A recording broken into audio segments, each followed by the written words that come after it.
Chancellor Rachel Reeves has come under fire after she admitted to breaching rules when she put her home up for rent. Sir Chris Bryant was left stuttering after being confronted by Nick Ferrari over Rachel Reeves' behavior. The Chancellor has faced fresh criticism after referring herself to the independent ethics advisor, admitting she had not been made aware of the licensing requirement when she listed her Dulwich home for rent. But emails later emerged between Reeves' husband and the letting agency, showing the couple were aware that a license was needed.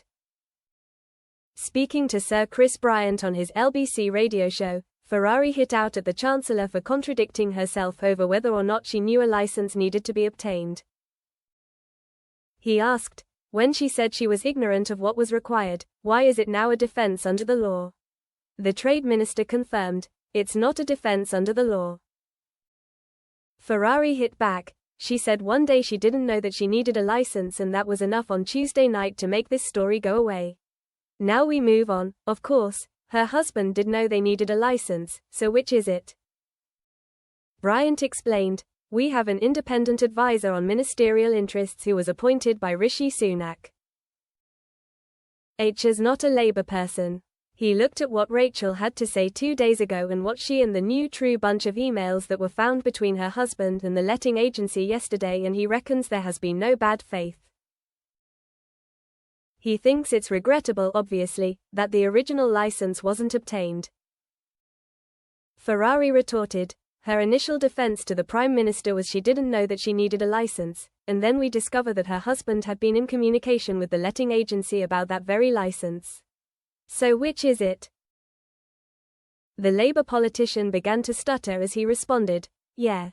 Well, I understand the confusion about the two different accounts, but the truth is, look, I don't think Rachel Reeves has, and the Independent has found this, has acted in bad faith.